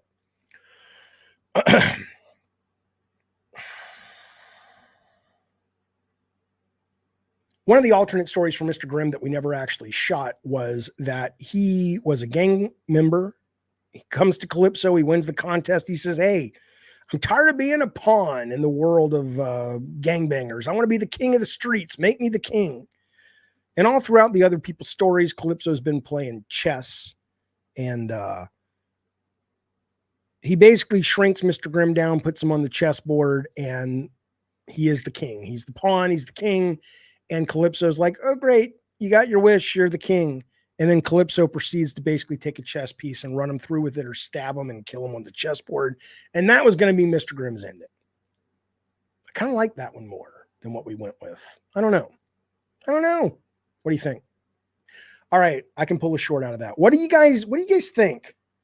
What do you guys think of that ending is what I would like to know. It looks, Dizzy Death says it looks like a progressive rock album cover. Oh, I know. But you like the second take better. Yeah, the first one, you always got to get the first one out of your tank, Eric Prime. All right, there we go. We got ourselves a short. Let's move the fuck on. Listen to this. You may have seen this. Entertainment Weekly was talking to Neil Druckman about The Last of Us and the new game, the remaster coming and all that. And that's great. And then it's a lot of flowery bull. I'm not saying it's bullshit, but it's just a bunch of shit you'd expect. Oh, the release of the game was emotional, and once we release it, it's up to the fans to decide what works and doesn't work, whatever. Just a bunch of shit saying nothing. Not saying it's an insult to Neil, but it's just PR fluff bullshit. Okay. So, but then he says something at the end that I know we've discussed and a lot of people have discussed, but as it's getting closer, because I think they said February, maybe, if the actor strike ends, which it sounds like it may not end now, which I was very surprised that it still hasn't been officially signed. But February is when they might be shooting. But here's what he says at the end of this article. He says, Druckman, he says, a new audience will get to experience the twists and turns of The Last of Us Part 2 in a different way. Hopefully they'll be less intense than the gamers were. And then the article says, while Druckman can't confirm whether or not some of these twists will be directly adapted for season 2 and beyond, he says, I tend to focus on what we can control, is the storytelling up to our standards, versus things we can't, the audience's reaction. With the show's popularity, I'm sure we'll get the gamut of emotional responses. It'll be fun seeing people's responses to this story, either for the first time or for the second time in another medium, right? So, I mean, there's no way they're going to kill Joel. It's not, I mean, it's not like a video game, right? I mean, you can kill Joel in a video game and some fans care, but it doesn't really fucking matter. You can't fucking kill one of the biggest stars on the goddamn planet at this point. In the second season, or even I mean, you You could do it. You could kill him in the second or third season, but and I don't think it's because Druckman would say it's not a good story to kill him. I think it would be like HBO would be going, no, you can't do that because money, right? I could be wrong. I could be wrong, but this idea that Druckman's like, I tend to focus on what we can control and let the audience worry about it. It's like in video games, sure. In video games, sure. But you can't do that on a TV show. At least I don't think, unless they basically start doing lots of flashbacks so they can still use the character. I mean, I'm not saying it's never been done before. I remember watching the movie To Live and Die in LA, and halfway through the movie, they kill the main character. And then the movie picks up and starts following another character. It's crazy. So I mean, it's been done before, but it just, A, that wasn't a big hit movie. And B, it's hard to imagine them overturning the apple cart for this, but they might. Part 2 of the game, says Tones, is going to span over 2 seasons. I'd say they kill him in season 3. Pedro is busy with other projects. Well, I mean, that's true too. Maybe he's like, look, I got to leave after season 3 anyway. Let's kill him in 3, and then we'll let Ellie have her arc in 4 and 5, and then we're wrapping it. Who the fuck knows? Druckman interviews useless, says Eric, if he's not going to talk about the multiplayer game. Well, it's not useless. It's for Entertainment Weekly. Hang on. Is that my dog? It's for Entertainment Weekly. So it's not a game interview. It's about the show and whatnot, and them re-releasing The Last of Us Part 2 as it relates to the show, blah, blah, blah. Mark Arnold says, a lot of people I spoke to who never played the game were sure Joel was not making it to the end of season 1, so it might not upset them that much. That's interesting. Well, okay, it's different though. Layer Cake says in Game of Thrones, they kill main characters all the time, but I get it. Joel's too big to die. But Game of Thrones also had a cast of 30 people that were all, it was a much more ensemble, even though I know that, what was the guy's name? Kit Harington or whatever, who played Snow.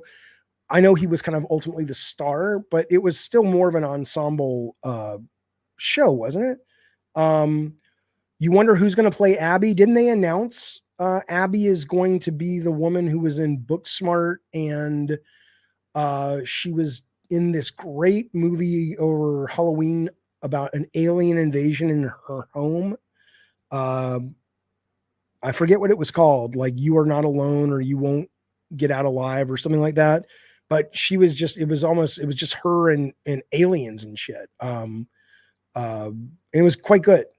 It was quite good. So, but that's the woman apparently that they have lined up to play Abby. So we'll see. Okay, let's move on. We'll see where it goes.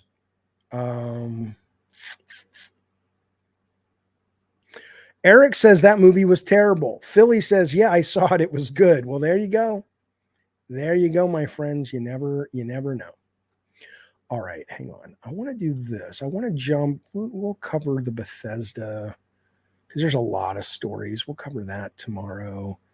I want to see this. This show is titled "Who Won Black Friday?" And now here's the question: how can I do this? You know what? I think maybe I will save the Black Friday story for tomorrow when I get my computer back, because I want to call a bunch of GameStops and I want to ask them what's selling. People sometimes get mad when I do that, but I don't care. I need the data. But I'm worried I'm going to do it today, and we're going to have a hard time doing it with the audio. It's not. Fuck you, Doug. Doug says it's more like harassing a bunch of game. Fuck you. I'm so tired. I know you're trolling, but fuck you. Hi. I work at GameStop. Oh my God. You called me and asked me a question about games. What's harassing about that? Nothing. Not a goddamn thing. Not a goddamn thing. People were serious. They didn't like it. But I think really what it was, the last time I called GameStop, they were saying that the Xbox wasn't selling well, even though the the new releases, I think it was over the summer, had looked really good. And so I think people were really upset because, not because I called GameStop, but because they're like, we don't like that people are saying idiots, fucking children I got to deal with sometimes. But I'm going to do that tomorrow. And I'm going to do that tomorrow just because, or on the next show tomorrow, Thursday, just because I want to have a lot of energy and I want to have my computer where I know I'm going to get you guys some good audio. So in the meantime, let me see. Here's what we'll do in the meantime. In the meantime, let me go to the chat, see what you guys want to talk about for a few minutes. And then we'll wrap it up, my good friends. But before we do that, before we go to the chat, I do want to shout out to our very supportive, very generous Cult Calypso members. And once the computer comes back, we will also be able to do our after show where we have the Cult Calypso members go into the room and they're part of the show. But here we go. We got Jezebeli, our newest Cult Calypso member. Thank you for that, buddy. Connor J, Connor Steinbach, Film Gamer X, For the Love of Gaming, Golf Franchise, Melina Khan, 37 months with Melina Khan. Lutrons, Brian Dooley of the Cincinnati Dooleys, Rocker Matt, Darth Nugget, Master Luke, who does a lot of our great art. Thank you for that, buddy. Boogster, Yorch, Muggin Dude 26, JW Conglomerate, Paria Fagihi, 34 months. Joe Leskowitz, Good Sir Brett Moore, Jarvie Rocks, Cantankerous Games, Craig Hooligan, Hungry Adventures, and Master Dragon 2048 at big 37 months, along with Muggin Dude Melina Khan. You guys are great. I appreciate it so cockadoodie goddamn much. Now, let us discuss whatever the fuck you guys want to discuss. What do you want to talk about?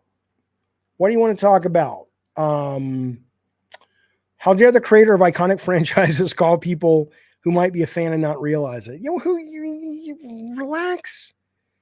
I mean, seriously, I worked in a movie theater, and I worked in like a office setting where I scheduled people in film school. And anytime an interesting call came in, I was thrilled. The idea, I'm like, hey, talk to me about what you're selling a lot of. It's harassing me. Shut up. Fucking idiot. Jaffe, is the thing about Mormons and soaking real? I don't know what you're talking about. Gavin says, Jaffe, what do you think of Marvel Snap's publisher shutting down? I was not aware of this. I was aware that Net something, what are they called? Let me see. I was aware that there was some reorg happening at their publisher, ByteDance. But my understanding is that the publisher is still going to be so it says TikTok owner ByteDance poised to close Marvel Snap game publisher Newverse. And yes, but my understanding is from the guys who make the game,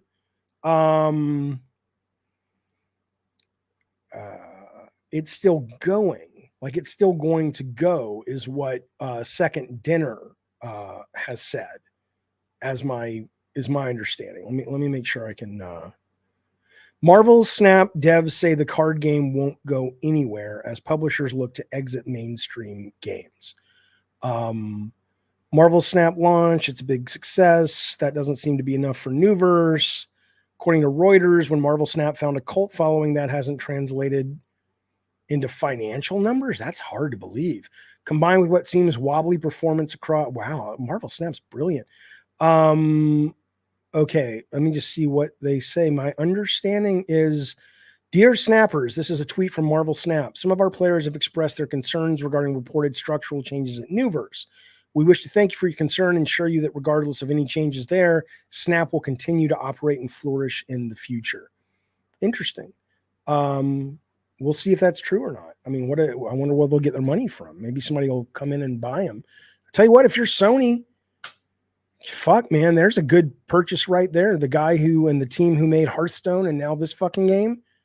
They could fucking use a relatively inexpensive game like this, not just on their consoles, but on the fucking cell phone. Absolutely. Abso-fucking-lutely. David Jaffe named 5 porn stars. I don't know porn stars. The only porn star I know really is, well, I mean, obviously Ron Jeremy, but is Sasha Grey. And I was watching her for a few minutes on Netflix, not Netflix, what's it called? Twitch last night, because she streams games now.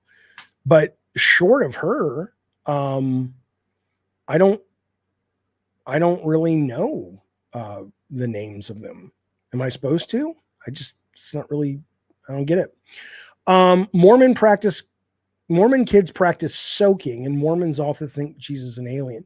Soaking, says Ravnos, also known as marinating or floating, is a sexual practice of inserting the penis into the vagina, but not thrusting. Why? Why would you do that? What's the point? I mean, maybe that's just foreplay. I don't,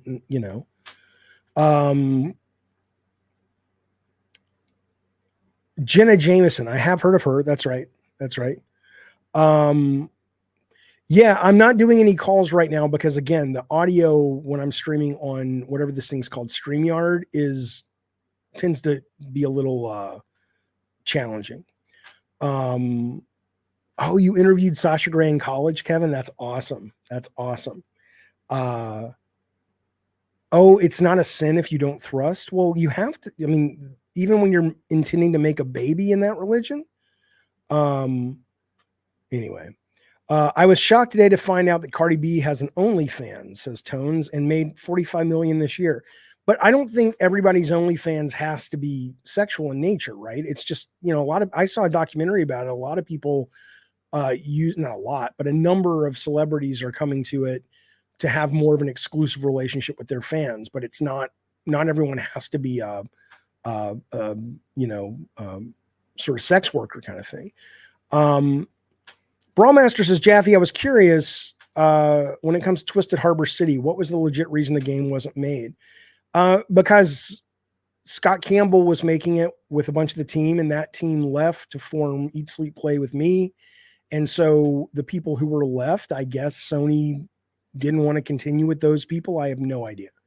But it was something like that. I mean, they lost a lot of that team to Eat, Sleep, Play. And then I think the other ones may very well have gone on to work with Dylan Job on Warhawk, but it's been a while. I kind of forget it. And to be fair, Twisted Metal Black wasn't some kind of astounding seller. It was loved by the fans, thank God, and it made its money back. But it wasn't like a million seller before it dropped price. So I don't think Sony was sitting around going, oh, we have to finish this game. But again, it's been a while, so I don't really remember. Alex says, what's my schedule like once you get back your PC? Well, it depends when I get it back. I'm hoping to get it back tonight, but worst case tomorrow. But I can, like I said at the beginning of the show, we are going to be doing a stream. It looks like tomorrow because there's a lot of content we didn't get through. Sometime tomorrow or Thursday, members only, we are going to be watching the new documentary GameSpot just dropped about Cyberpunk 2077 and how making that game, releasing that game as it was really affected that company. But the rest of the week depends when it's coming back. Jaffe, what's your opinion on The Last of Us 2 remaster? Is it necessary? Nothing's necessary. I don't mean to be a dick about it, but in the sense that, is it necessary? No. Do I think it'll probably make money? Yeah. And do I think the idea of, do I think the idea, especially with the series, the second season coming out, a bunch of people getting a PS5 for the holidays, and if you already own it, like Wallace says, it's a great value. It's only $10. I don't have a problem with it. And my understanding is also, and some of this is some of this is PR, but my understanding is Naughty Dog says, it's not like we're not making new stuff. This is what we put a bunch of the new people on in order to get them up to speed and whatnot. So There's Bukkake Drive-By. Bukkake Drive-By will be with us on tomorrow's show, by the way. So looking forward to having him back. But yeah, and frankly, I haven't finished The Last of Us Part 2. So I'm looking forward to, playing it again from scratch and wrapping it up and actually getting to the end. The Cyberpunk documentary, Fuzznuts, is streaming on GameSpot. It's made by them. It's free. It's not like something you have to pay for. But it's kind of cool looking. I've scrubbed through it. It's only like 40 minutes. And I'm going to watch it. And I figured we could watch it together with members and pause it and talk about it and discuss it and debate it and blah, blah, blah. I love roguelikes. You know what else? Speaking of roguelikes, Rogue Legacy 2 wasn't even mentioned in any of the nominees. And that came out this year, early this year, or at the very tail end of last year, but it should have been in the running. And I'm not saying that should have been game of the year, but boy, that was a great game. And it controlled, it's probably one of the best controlling 2D games I've ever played in my goddamn life. Tone says, I don't know why people are hung up on the Last of Us remaster. It's more of a director's cut with extra content for $10. Yeah. Fuck yeah. I mean, it's got the new mode, the kind of the rogue mode, which is cool. It's got areas of the map that I don't know if it's integrated into the story or not, but from things they cut, they have the commentary. It looks cool. Yeah, Brett Williams says I put a ton of time into Rogue Legacy. Great game. I agree. Let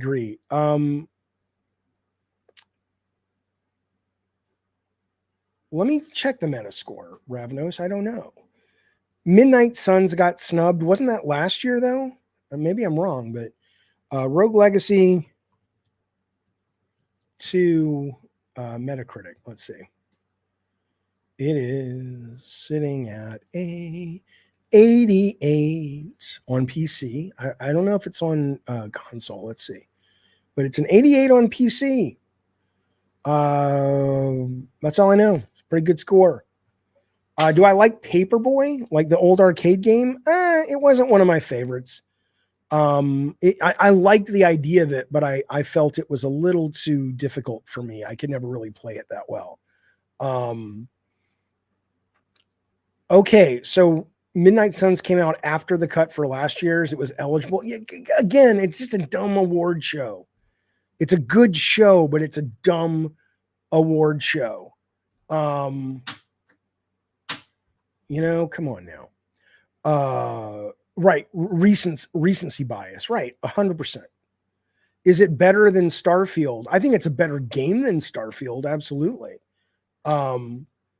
But I don't think it's my love of Starfield has to do with the narrative adventure that game takes you on. And I thought that was the best narrative adventure game I've played. But I've never raved about the gameplay. I don't have a problem with the gameplay, but it's functional. It's cool. It's got some neat parts, but I'm not jumping for joy over it, All right, fellas. Well, there we go. That's been Gabbin' and Games for whatever today is. It's the 20. I don't know what it is. It's Tuesday. Wednesday? What is today? I don't know. It's Tuesday. Calpy97. Thank you, buddy. Been a member for 10 months. He says, hey. Hey, Zelda should win Game of the Year. It's the highest rated game of the year, best-selling game of the year, most perfect scores in history, fastest-selling exclusive in history. Sure. It definitely would be a crime if it doesn't win Design of the Year. Oops, they don't have that category. But Game of the Year, I mean, what does that even mean? Really? I mean, what does that even fucking mean? It's subjective. Hangry Dad says, but thank you for being a member, buddy. I sure appreciate it. Hangry Dad says, are you going to show your top 10 games of the year show? Yeah, we're doing a Gabbin' and Games award show. It'll probably be in January, though. Because I want to be able to actually fucking finish these games. I'm not going to just play shit or nominate shit. I mean, even this, let me show you something real quick while we're still here. Look at this fucking thing. If you go to the Game Awards, I mean, this is how, I mean, again, it's just ridiculous. It's just ridiculous. You either care or you don't. But if you don't, then don't run an award show. But look at this player's voice here. Check this shit out. Right? You can go down this and you can vote for your favorite games. And then they're going to whittle it down to like 6 and then 2, and then they'll announce the winner, right? How is this fair if you haven't played at least 50% of every one of these fucking games? It doesn't make any sense. It's just dumb. It's dumb. You could find out how much people have played, and it's like, oh, you've not played 50% of Octopath Traveler 2. You can't vote for anything. And otherwise, what does this mean? It means nothing. It basically means here's my personal favorite game out of 2 or 3 on the list that I played. Right? So you're already getting a bump because if you sold a lot, more people will have experienced it. It's just dumb. But it's fine. People love the show. I love the show. It's fun. It's interesting. I like to watch it a lot, but I just awards. Come on now. Hey, that's not bad. Power Lad says vote on the best looking game cover. Back in the day, that would have been cool. Addy Pie, listen, Addy Pie is such a fucking troll, but he's also a troll with some ducats. Thank you, buddy, for joining the Diet Soda Soldiers. I appreciate you being here. I do. Let me tell you something, Addy Pie. Let me be fucking honest with you. And just because you got ducats and you gave me some ducats, this ain't going to change. I've gotten better at avoiding trolls. I only really pay attention to them when I think it makes for good content, right? And in your case lately, it's just been a bunch of trolly shit. And so I just ignore it. When I see your name, I'm now conditioned to go, probably shouldn't even pay attention to that because it's trolling. But I'm glad you're here. And like, if you actually ask a good question, like, why do you cap so much for Starfield? Addy Pie says it deserves the criticism. I don't care, I guess is my answer. I really loved it. Why do think about what you're asking me. You're basically saying, Jaffe, you should take your subjective opinion and shove it up your butthole, and you just need to fall in line. Do I agree that it's the world's perfect game? No game is. Baldur's Gate has problems in the design that I have an issue with, but I still love it. But I love Starfield. I love the narrative. I love the tone and the music and the setting, and I love what it's about. I love how the New Game Plus narrative actually ties into the narrative in a very cool 2001 way. What do you want? We get to disagree. It's not a big deal. Hangry Dad says, Jaffe, you should play some Marvel Snap. I would love to, but you can't play Marvel Snap on a Mac unless you have the new Macs. And my son doesn't have the one with the, I don't know what kind of thing it's called, but hey, Master Luke, good to see you, buddy. Nice to see you, sir. I want to get some more art from you pretty soon. So let me know if you're free in the next couple of weeks. And let me know what it'll cost me to get about 4 or 5 things. I would love to get some more Master Luke art on the show. Rambling Gamer Guy says, why are people so pressed on dissing Starfield? Gosh damn losers. If you don't like it, cool. Move on. Yeah, I don't know. I don't know, Rambling. I will tell you that Addy Pie says, I'm just worried with your opinions on games because it's been 2 years and you haven't beaten Elden Ring, 3 years for Last of Us 2, and you haven't beaten that, but you beat this massive empty game. I did not beat the massive empty game. This is one of the things that I criticize Starfield on, this is one of the things I criticize Starfield on. I'm going to clip that now, right? So I have to make sure it's enunciated. This is one of the things. Okay, I'm going to do it again. I criticize Starfield too. Jaffe, what are you doing, man? I criticize Starfield. Look, one of the things I called it on was that if you're not careful, you can totally lose yourself to busy work and boredom, and the game does a very poor job of keeping you on the guardrails. The only reason I was able to stay on the guardrails was because, or within the guardrails, is because I had read some previews, and a lot of the journalists were like, go do the story, follow the story first. And then you can go off and do all your side missions and try to get 100% of all the elements on every planet. But the game doesn't force that. And the game doesn't even suggest that. And so in that, I can see how a lot of people are like, this fucking thing is big and open and it's boring. But if you play and stick to the narrative, there's still a lot of freedom within that. It's a really good, really cool story that has a lot of Arthur C. Clarke 2001 aspects to it. There's a spirituality aspect to it. There's a Stargate aspect to it. It really does feel like a really satisfying hard sci-fi space adventure. So, you know, that's why I love it, but it doesn't mean it's perfect. It's certainly not. Okay, hang on a minute. I missed this one.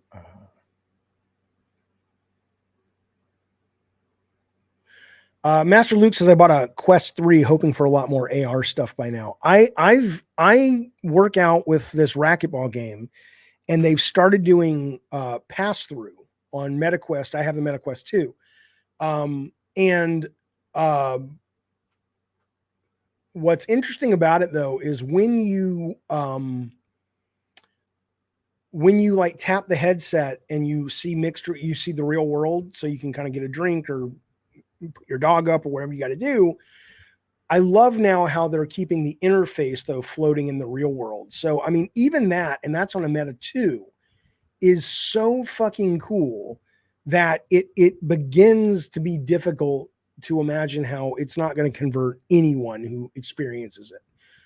Seeing those things mixed together is very, very fucking cool. But yeah, I mean, I want more of it for sure.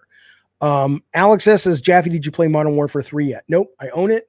It's installed, but I haven't, and I'm going to. I want to play the multiplayer, but I'm really trying to finish at least one of these other games first. So, all right, fellas, there you go. That's Gabbin and Games for today. Thank you for hanging out with me, spending some time with me, talking about the video games that we all love.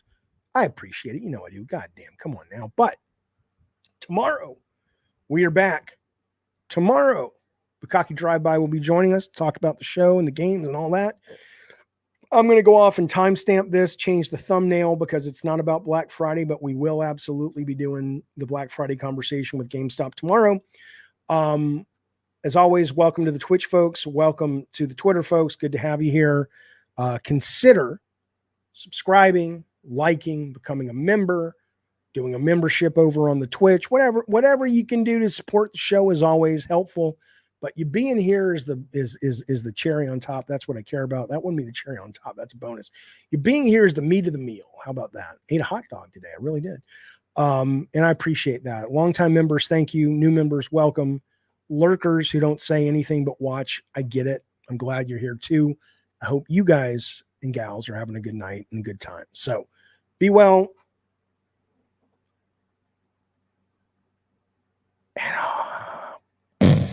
I've had narcolepsy. Shut up.